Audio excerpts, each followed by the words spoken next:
Private స్కూల్లో చదివిన కంటే అంతకుముందు నా గవర్నమెంట్ స్కూల్లో చదివిన దానికంటే ఇప్పుడు ఎక్కువ మంది ఉన్నారు. వారికి తగ్గట్టు ఖాళీలు ఉంటాయి. ఆ ఖాళీలకు తగ్గట్టు ఉద్యోగ నియామకాలు జరుగుతాయి. ఈ ప్రభుత్వం వచ్చిన తర్వాత జగన్మోహన్ రెడ్డి వచ్చిన తర్వాత 14,250 మందికి ఉద్యోగులుగా నియమించడం జరిగింది, టీచర్గా నియమించడం జరిగింది. అవి పోగా ఇంకా ఇప్పుడు 6,100 పోస్టులు ఖాళీ ఉంటే వాటికి అన్నిటికి ఇస్తూ రాబోయే కాలంలో నో వేకెన్సీ అనే విధంగా ప్రతి సంవత్సరం కూడా చేయాలని విధానం తీసుకున్నాం. ఆ ప్రకారం ఉన్న పోస్టులన్నింటినీ కూడా త్వరితగతంగా నింపుతున్నాం. అయిన తర్వాత ఇక ప్రతి సంవత్సరం కూడా ఇదే ప్రక్రియ కొనసాగుతుంది. నాకేమి నాకు ఆ విషయం తెలియదు.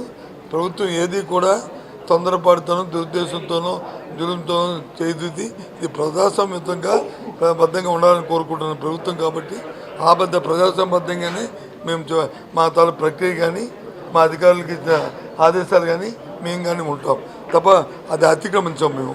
అది ఎవరైనా దాన్ని అతిక్రమిస్తే చట్టం అది చేసుకెళ్తుంటుంది. మాకు సంబంధం. ఓకే సార్ నాకు తెలియదు. మన ప్రతిపక్ష పార్టీ ఖాళీ కూర్చుంటారా సార్? ఖాళీ కూర్చుంటారా? ఎక్కడో పెట్టుకోవాలి కదా. ఏదో సపరేట్ పెట్టుకోనియండి, తప్పే ఉంది. అవి రాజకీయ పార్టీలు వాళ్ళ సాధువులా ఋషుల తపస్సు చేసుకుని ఇంట్లో కూర్చోడానికి. రాజకీయ పార్టీ ఉన్నప్పుడు మరి సభలు సమావేశాలు పెట్టుకొని ఏదోలాగా మరి అది కూడా ఎప్పుడు చేస్తారు? మా సైడ్ అయితే మా ఉత్తరాంధ్ర ప్రాంతం అయితే సంక్రాంతి వచ్చింది అనుకోండి, కొంతమంది వ్యవసాయాలు వేసుకొస్తారు.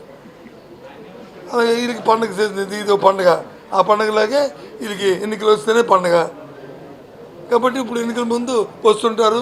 వాళ్ళకి తగ్గట్టు వాళ్ళ భాషలు వాళ్ళ తాలూకా హావభావాలు వాళ్ళకున్న భాషని అందరికీ ప్రజల ముందు ప్రదర్శిస్తారు.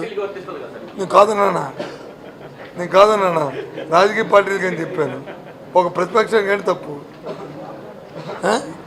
ఏంటి తప్పు అయితే అధికారంలో మేము ఉన్నప్పుడు మేము సంవత్సరం పొడుగుతా మేము ప్రజలతో మమేక్యం ఉంటాం కాబట్టి వెళ్తుంటాం మేము వెళ్తుంటాం. ప్రతిపక్షాలకి ఏముంటాయి? ఎన్నికలప్పుడు తప్ప ఉట్టప్పుడు పని ఉండదు. దానికి దీనికి పని ఎప్పుడు ఉంటుంది?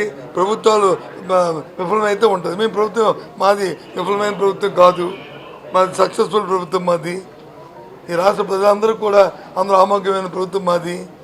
అందరికీ ఏ అవసరం వచ్చినా దాన్ని సంక్షేమకి అభివృద్ధికి మారుపేరుగా జరుగుతున్న 5 సంవత్సరాలు 4 సంవత్సరాలు 14 కాలంలో మా పరిపాలన విధానం అది.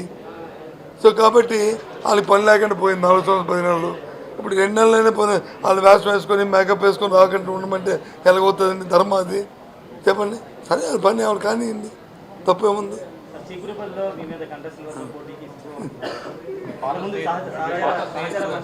కాదు కానీ ఒక విషయం చెప్పింది ఏంటరా, ఎన్నికలు వచ్చినప్పుడు ఇద్దరు పోటీ చేయాలా?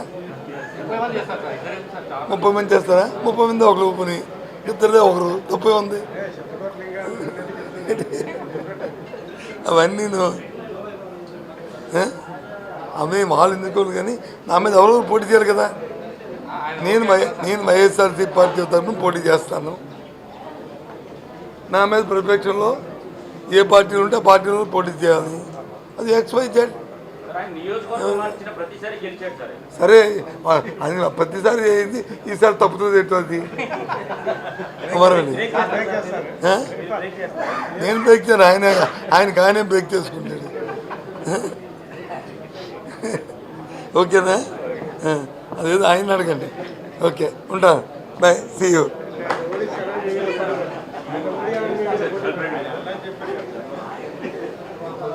Please subscribe Dot News.